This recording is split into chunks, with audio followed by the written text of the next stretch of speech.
Carlos and Chantel, Amish Matchmakers. We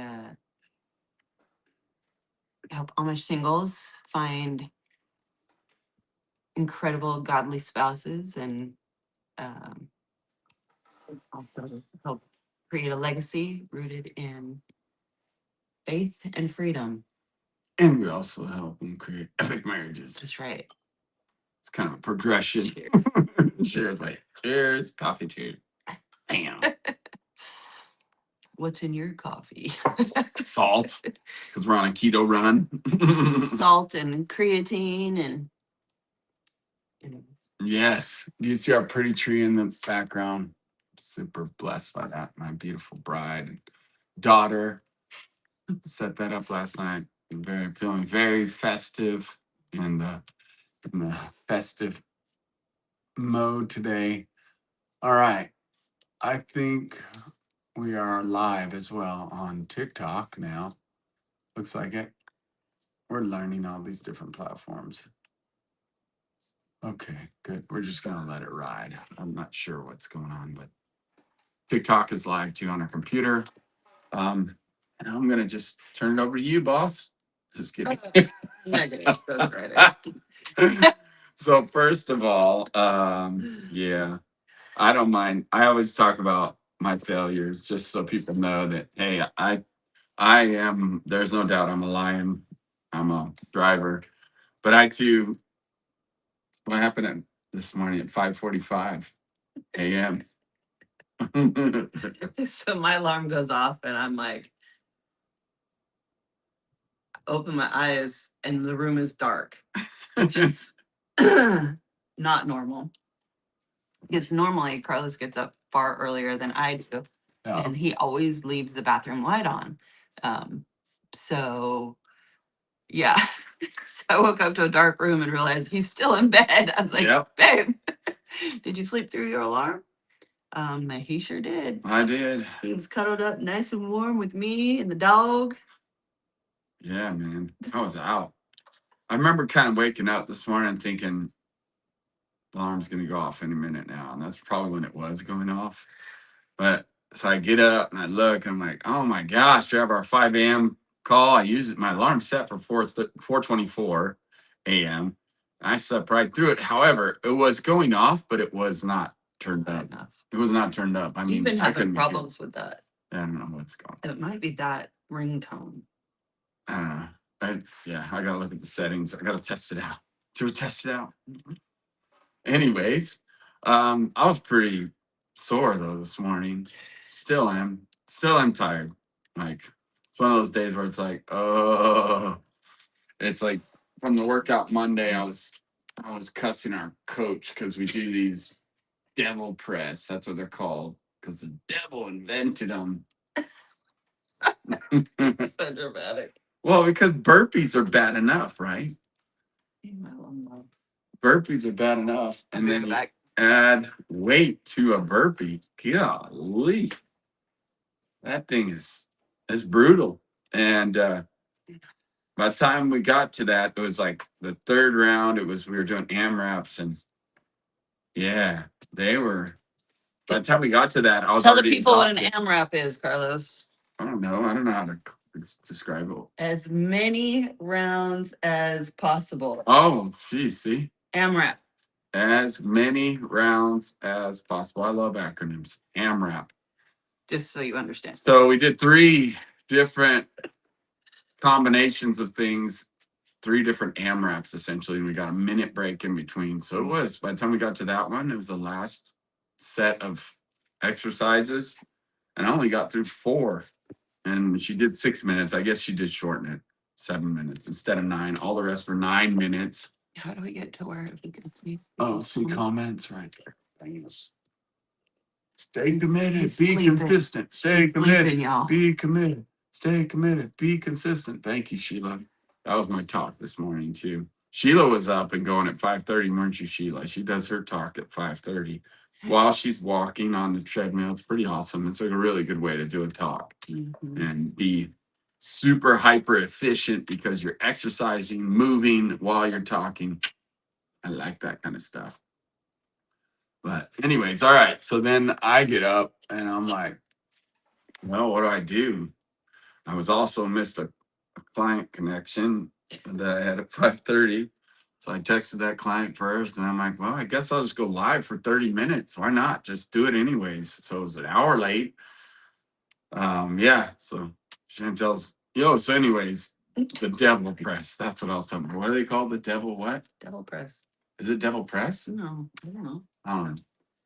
But it's a burpees. You know what a burpee is? You go down on the floor, you do like a push up, and then you push yourself up and you jump up, and then you're supposed to jump up like this.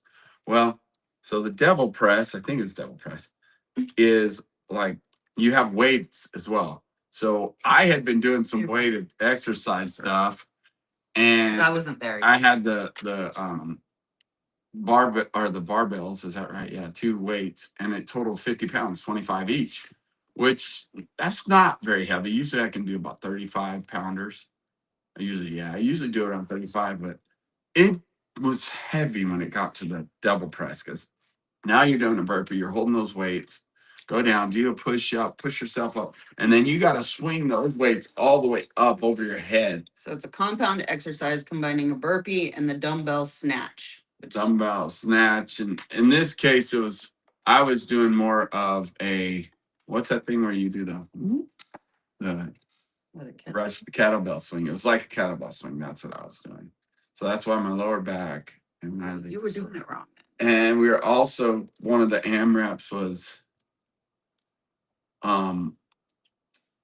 squat where you have the weights on your shoulders and then you do a back squat.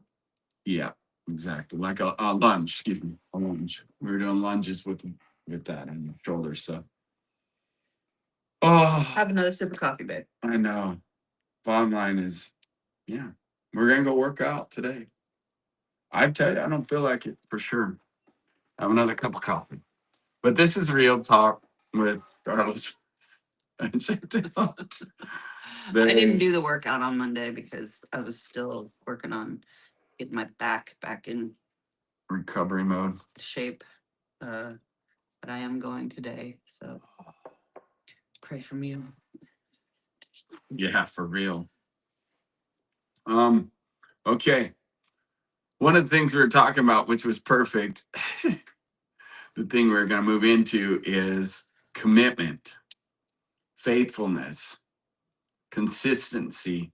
Because I think a lot of time people say, well, I'm committed. No, your actions prove you're committed, not your words. Your words, sometimes we can flap the jaw and get 0 results because, again, it's one of those things where commitment is really where it comes from. The consistency, showing up, even when you don't feel like it. And at that point at 6, I was like, sometimes when you fail, is there anybody else? Raise your hand or put a comment. That when you fail like that or you don't get up, you're just like, screw it. I'm gonna say another cuss word. I'm just gonna sleep in then. I'm just gonna stay in bed. Like I failed, so why don't I just fail all the way? Well, that's kind of not commitment. Even when you don't feel like it, you do it anyway. And so I did. I'm like, well, I have 30 minutes to our family connection time. I'm just going to jump on here real quick and just admit that I failed, admit that I slept through my alarm and do it live. Why not? So awesome. I'm 49. That's what it is. Just had a birthday. That's what it is. That's what it is.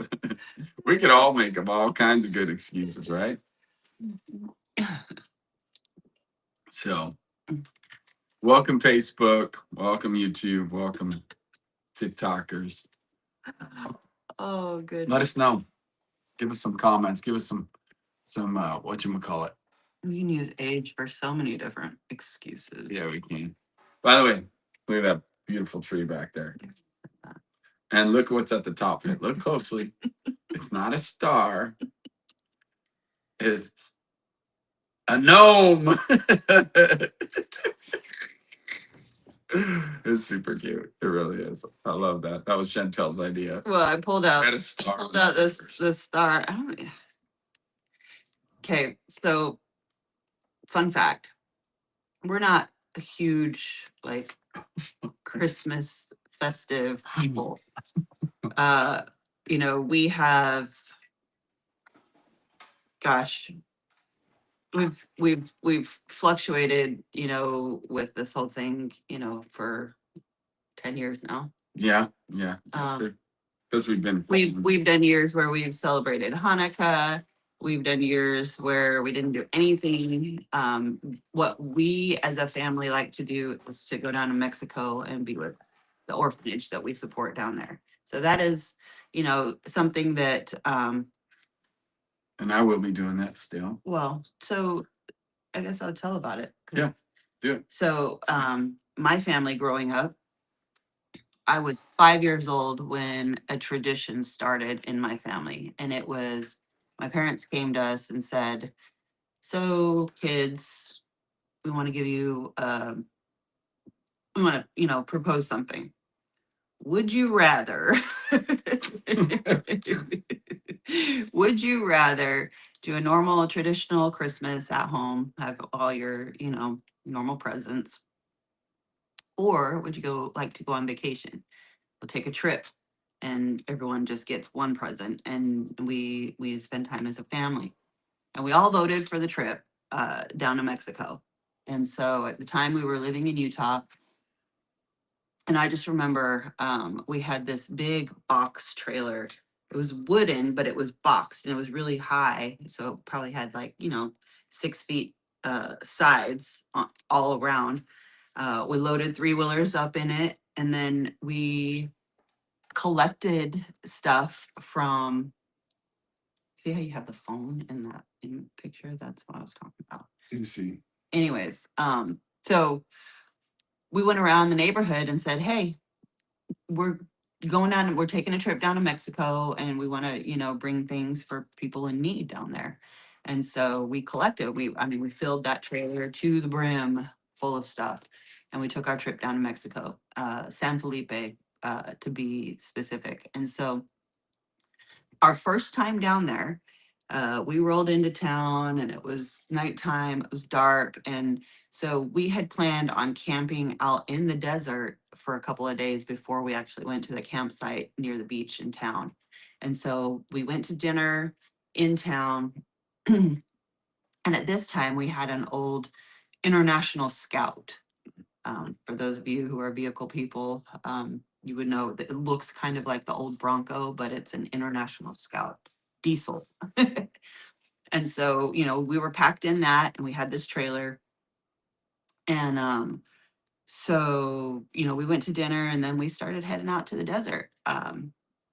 We and we're literally, a family. I think all 5 of us were in there. I don't know how we fit everything, but I must have had it fully loaded. Again, I was 5, so I was little. Actually, my oldest sister wouldn't have been there because she would have been already married with a child. Yeah. So it would have been 4 of us. Anyways, so we are headed out to the desert. It is dark, like there's zero light. We're on this dirt road. I don't even know how my dad knew where he was going. He probably didn't. And so all of a sudden we see somebody walking, stumbling, carrying a liquor bottle, a man, just kind of looked torn and tattered. And he got the volume thing. Oh, Touching. Sorry. Technical difficulty. You got it. Hopefully the volume's okay. Yeah. Can you hear me okay? Thumbs up.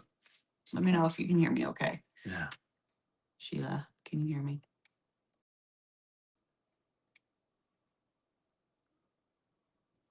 Oh. That would be nice. Would have been nice to have that. Yep, that should actually do it better. Hello. That should be better. Probably sounds better now because we have our mics on. Sorry about that.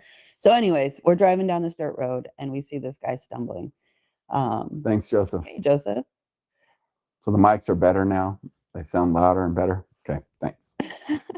So, anyways, this guy's stumbling, and of course, my dad. Should we pick him up? Everybody in the car goes, "No, Simultaneously. No. Well, he pulls over and he picks this gentleman up. So anyways, my dad had, learned enough Spanish to be able to communicate a little bit. And my parents are from Germany, for those of you who don't know. But he, starts communicating with this guy. His name is Alejandro, and he was drunk as a skunk. And just the odor that came in. I was 5 years old, but it's a very distinct memory, right? So he directs us to his home. We pull up upon a literal cardboard box for a home. Yeah. Like it was pieced together. There was, at that point, I think there was like 6 kids standing around. There was a baby, cleaning up a plate on the ground, on the dirt, dog running around. And it was like, wow, okay. Mind you, it's Christmas time in San Felipe, so it wasn't warm either. It was pretty chilly. So anyways, we meet the family, and we decided to unload our trailer there. And they were like, they had so much gratitude. They started bringing us seashell wind chimes, which that's what they make and sell to the tourists down there, right? So that's how they earn like income, was by making seashell chimes and those kind of things. And so we unloaded our trailer. And that week that we spent in San Felipe, it was really fun because all of a sudden my mom would see like her old sweater walking by, or so they had taken the goods that we unloaded and sold those too, right, for money and whatnot. But the thing about it is that we built relationship with this family, and we returned for the next 5 years. Every year we returned, and we got to watch them have more babies. We got to watch them. Alejandro, the dad, ended up getting cirrhosis of the liver, and so he had to quit drinking, right? We also watched their cardboard home, because they were able to make more money. Obviously, if he's not drinking as much, that's helpful. But we watched their cardboard home start to build a brick home. And so, like I said, for the next 5 years, that's what we did as a family. And that is something that, like, anchored in my core as something I wanted to do with my own family down the line. And so, at about 10 years old, my parents and we had moved to California, and my dad was getting ready to sail around the world. And so we took our last trip to San Felipe and had a conversation with them that this would be our last trip. Now, my parents subsequently then divorced after my dad left on his sailing trip. So, but those 5 years were really embedded in my heart and my core. And so, when Carlos and I got married, I had a deep desire to do that with my family. And so, it was We talked about last year, that 2014. it was 2014 that we went down, and I was looking for an orphanage to support. Yep. I was looking for somewhere to give.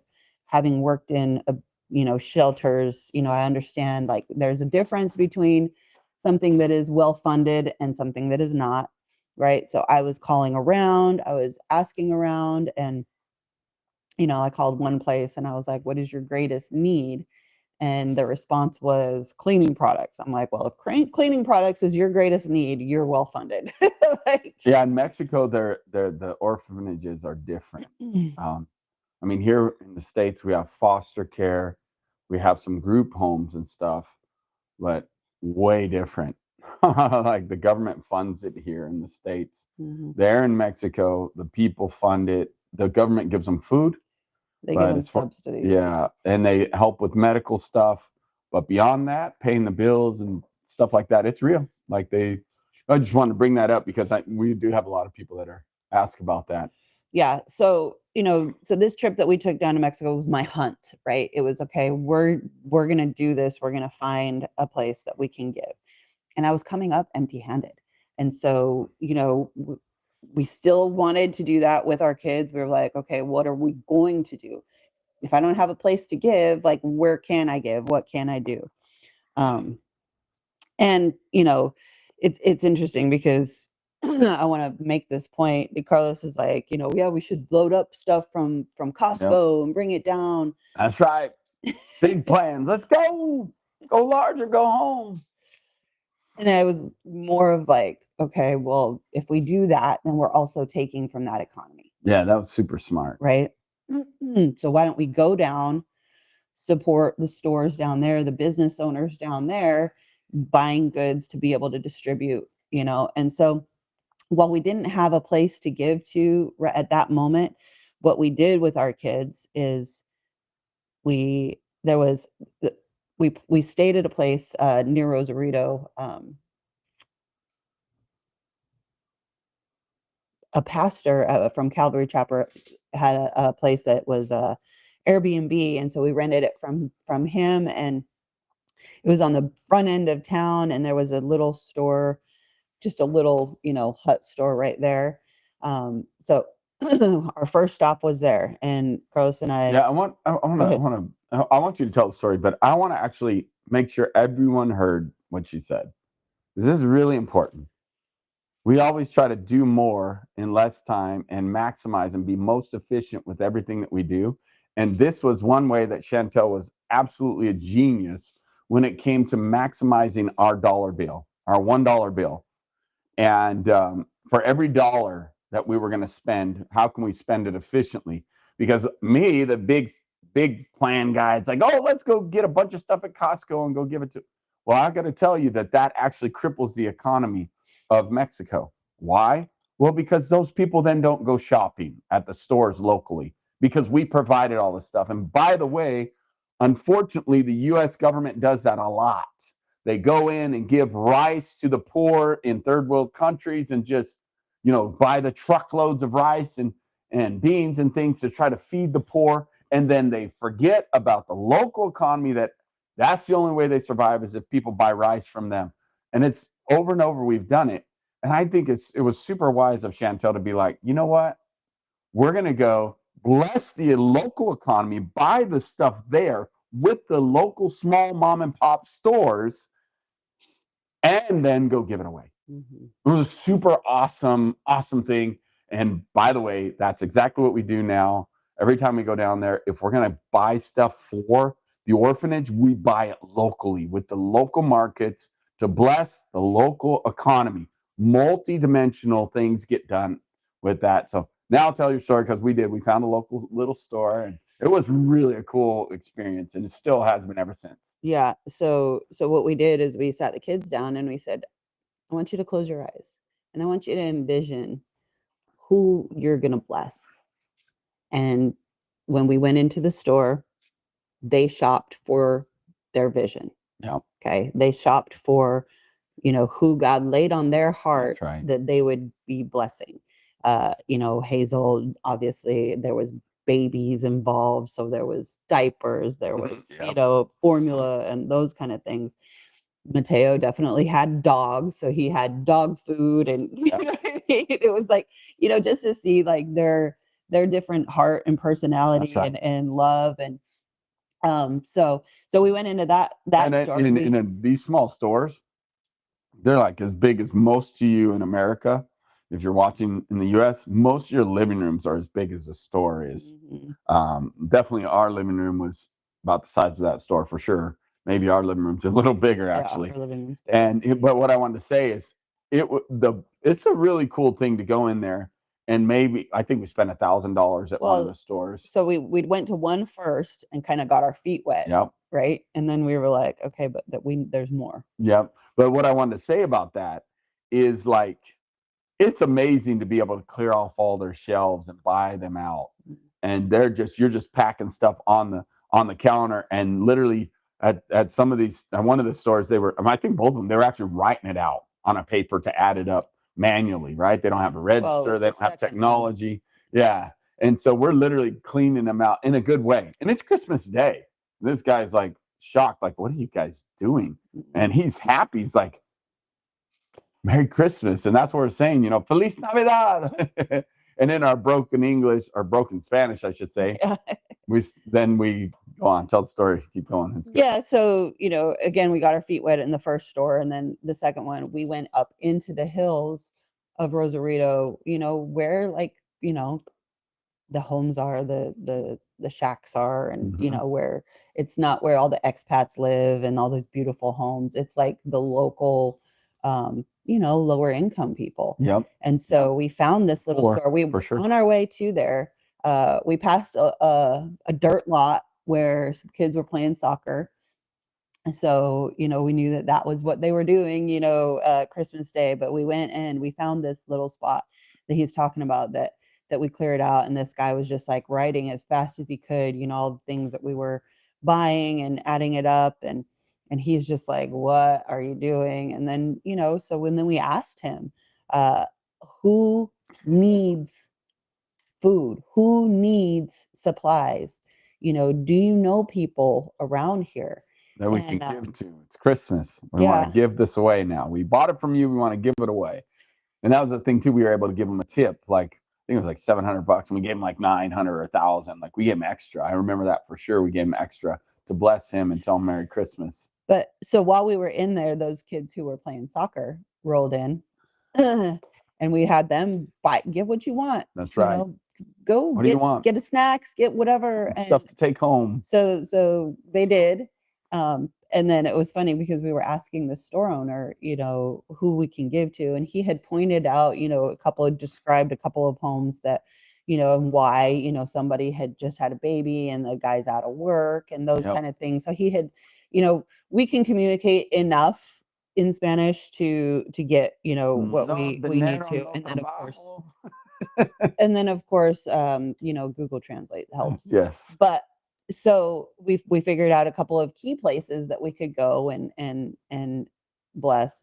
And so we went out and, you know, we just started and we started knocking on doors. And it's funny because this one, I heard a baby crying and knocked on the door. They opened the door and I said, Feliz Navidad. And, you know, it was one of the kids who come in who had played soccer, and he was like, you again. And Yeah, he did speak a little English. yeah, he spoke pretty good English, but and so then we asked him, you know, who do you know? And so we were able to, and it was just so fun. It was. It was so fun. So even though we didn't have an orphanage at that time, we did what we could, and many people were blessed by it. And it was an experience that our kids got to experience something similar to what I experienced as a child. So that was a huge blessing. Prompting of the Holy Spirit led us to different homes, led us to the different areas, and we gave.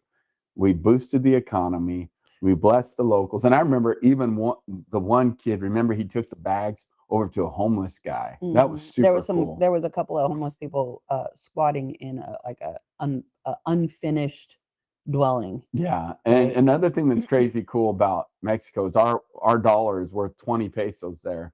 And I would say that an average taco or something, again, in the areas where it's touristy, the tacos are probably 40, 45 pesos. So it's not super cheap to get a taco. It's like $2, $2.50. That's cheaper than the States. Most things in the States are double that. But I'm just saying, like, the point is our dollar does give a little bit more there. And we gave away cash too, US dollars. And one of the things we did too was like when you go get petrol, Mhm. they pump it for you, gas. And so, you know, we would We like tipped bless. really well. I think Yeah. we did $50 tips. I remember we stuck in this one area where the poor part of town was really poor. There was like a rundown house or something. And I remember we stuck $100 bill in like the fence. Could you imagine what that would have been like, either the kids or a family exploring? And I just envision it like they're praying, God help us. And then all of a sudden they find an American $100 bill. What they would have been like, what the heck? They would have been like, you know, I just love that kind of stuff. To me, that's like, can we bless people? Can we secretly bless, but also just give? How do we give? So then it was just our vacation, right? Yeah. After that. It is So fun. we're, you know, my mom and my stepdad had come down with us that point. So we were out having tacos, birria, Oh my gosh. You're gonna miss that. I am. I'll Anyways. eat some for you. Thanks. I'll send videos. Okay. But so we're at the local shops and we're still looking for an orphanage, guys. I'm still, I'm not giving up on that. That's right. And so Persistence, commitment. I start, engaging in conversation and talking to people. And, there we had sat down and there was an expat with a flat top and a big belly.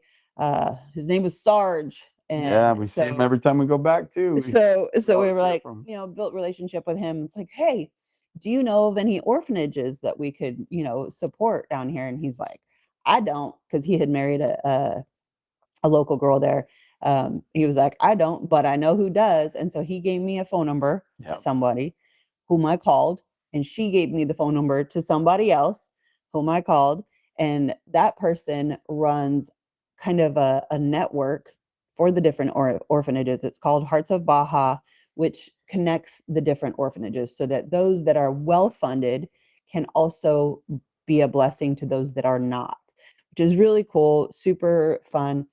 She happened to be in California with her kids at that time, but at the end of the week, when we were getting ready to leave, just before we were finishing out our trip down there, she was going to be back. And so we set up a time to meet, and she was going to take us out to Valle de Guadalupe, which is the wine country in Baja, to a couple of places. And so we did. We met with her. We went. We then, got to experience Casa de Paz, and then she took us over to Casa de Hogar, Monte Horeb. And, You always remember that name. So Casa de Paz is a large facility, well funded. Like, they have A lot of American backing. they have young kids, teenagers, Donors, lots of donors. mental a handicap ward there. Lots of a beautiful facility, great hearts, amazing. And then she took us to Casa de Hogar.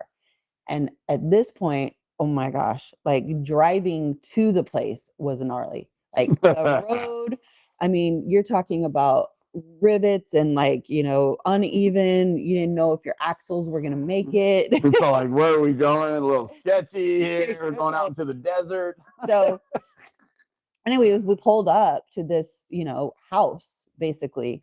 Old church. No, The chapel. they have a room that is like they function as, but when you pull up, It was an old chapel. looks like a house. Yeah. And they had a dirt lot that the kids would play soccer on, and so anyways, we got to meet Pastor Lupe and his wife Choyita. I love them so much. Funny fact: Choyita's maiden last name is Campos. That's That's right. wild. She's my hermana. That's right. And our heart. So They have our anyways, we got to meet them, and we got to bless them there, then and there, but also just connect with them. So that was either 2013 or 14. I think it was 14. We had to look up pictures. Mhm. That's how we found it. We looked at pictures and the dates of the pictures when we were there last year. So I say all this because we're talking about consistency and commitment. Yep. So I feel like it's a good story. So again, we met him that time. Well, the following year we came back and we brought 3 families with us. Okay. We were like, okay, we found a spot. We're going to go have a vacation and blessing. We're going to couple it. And so, and at that time we also, stopped at Casa de Paz, and we hadn't like settled in on like a place that we were fully going to give. But this trip changed it all. So we had three car folds of people with us. Now, Lupe and Chuyita run Casa de Hogar, and so they used to have both boys and girls, but it became too much for them to manage. As, teenagers are teenagers, and so they went to only boys. Okay, they're boys, they're street kids. We have a video telling the story about it. It's really powerful. Yeah. So anyways, here we go. We stop at Casa de Paz first, and then of course we go over to Casa de Hogar because it's not very far from each other. Just a little harder to get to. So we pull up and I get out of the vehicle and Pastor Lupe is playing jacks. You guys remember that Marbles game? or jacks? Was it marbles? Marbles. Marbles. Well, yeah, you're right. It was It was marbles. marbles. Yeah. Yeah. So he was playing marbles with the kids, with a few of the boys. We get out of our vehicles. He comes over and he greets me. Now, mind you, they are not well funded. They do not have, like, they run purely on giving, donors who donate, people who know them and love them. So he comes over, he gives me a hug, and then he says, "Excuse me while I finish my game." And it gets me every time, guys, because here I am with 3 cars full of Americans, right? That is their source of income. It's their source of provision. And The heart rate. his priority Heart rate. was those boys and finishing his game with them. Yep. His actions showed me their priority. And Yes. that was the moment that I knew this is the place I want to sow my seed into. Yes. These are the hearts that are so beautiful and pure. And so we've been committed to them ever since. Yes. And, outside of a couple of COVID years, Yep. We've been consistent with our trips to Mexico for the holidays. So That's right. circle back to the whole Christmas tree and how we don't really celebrate regular Christmas. My family, my parents started that being the true spirit of Christmas Amen. for me personally and for our family. And so that has been our, our mode of operation. Yeah. And so the couple of years that have been sprinkled here and there with festivities has been, number one, if we weren't able to make it down to Mexico, and number two, like this year, Carlos will be going down Christmas Day Yeah. Representing. with one of our clients and represent our family. And you, if you want to come. Yeah. Meet me in San Diego Christmas Day. I'm serious. We'll figure it out together. And if you have a desire to be a blessing, Yep.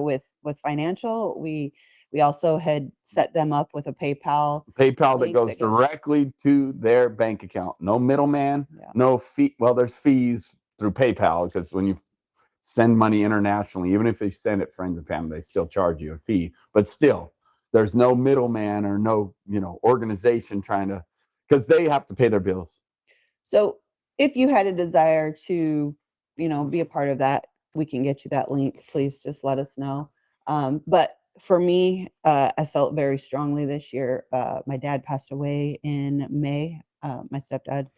And so, I felt very strongly that this was not my year to go down. I'm going to be here with my mom, our kids, are working, Baby. and my daughter's pregnant. And so, there's a lot of things that I discerned that this would be a better place. And I really want to kind of create that beautiful festive environment for them Yep. here.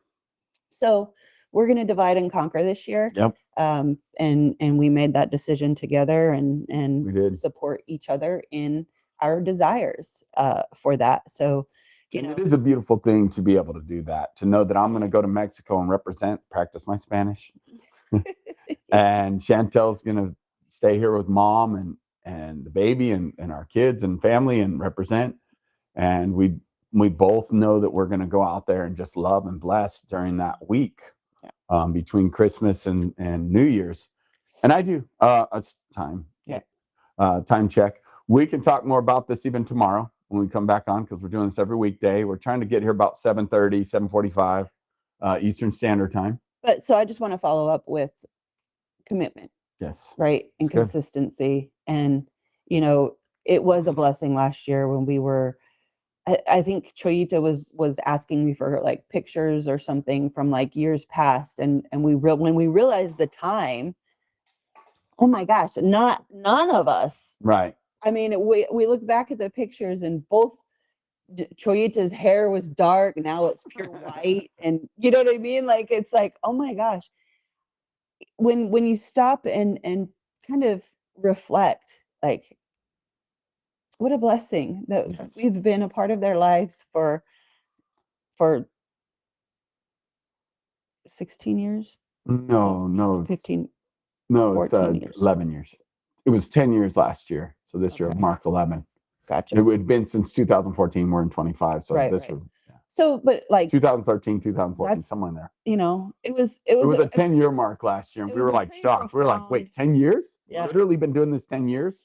You know, we were committed to it. We didn't realize how consistent we had been and stayed the course with them. And you know what? That's what they told us too. Oh, I'm sorry. You finish your thought. Well, yeah, I was just going to say that same thing. Even that those years during COVID when we weren't able to be there, you know, we of course sent extra money in lieu of us not being there. And I think when everything kind of opened up, you know, we were on the phone with Pastor Lupe, and you know, that's what he said. He said, "We just want you here. No more money. We just want you here. Come." Yeah. You know, we eat menudo with them. They make tamales, and we do s'mores with the kids. We build gingerbread houses. We Play just volleyball. play volleyball. Play soccer. You know, now they've actually got like cool, you know, volleyball courts. It's fenced in now. Not like you would say cool. It's dirt. It's still dirt. It's an old, we should probably get a new net for them. But anyways, I say that to say, you know, it is a blessing. And so again, if you want to come alongside us in that, we can send you a video and again, a PayPal link, or you can send me money and I'll go buy and shop locally. But of course, they're going to shop locally if you send them the money directly.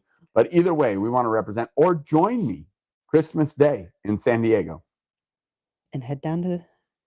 And I'll take you there. I'll give you a tour. You can check it out. It's beautiful. There's a lot of crazy new amenities rising up around their orphanage because it's wine country. It's really grown a lot. It's interesting. Yeah.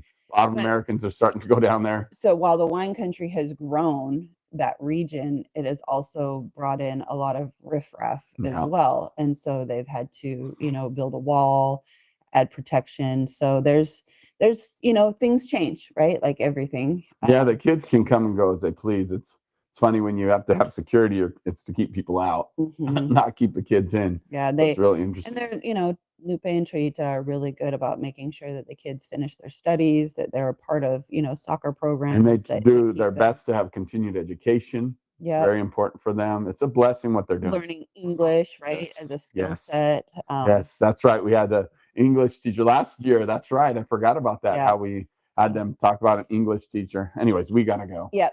Blessings. Thanks for joining us. But we definitely want to encourage you. Please support with us. Join us. We'll give you the link. You can send it direct or go with us. So I love introducing people to the orphanage. And yeah, we are one of their main people that continue to support them and bless them. But that was the one thing that I wanted to say and make the final comment about commitment, is that's what blesses them the most, is not the money. Yeah, we've done lots of projects. Matter of fact, we got a laundry room project we want to do that you can help with. But the biggest thing they tell us every time that blesses them the most is the relationship, is the connection, and is the commitment. We prove that we love them. We prove that we're committed to them. How? By our consistency. Yeah. By staying in touch with them and coming to see them every year. It's what we do. It's part of our passion, compassion. Would you join us? We love you. Bless you. Have a great day. Be committed. And let's make a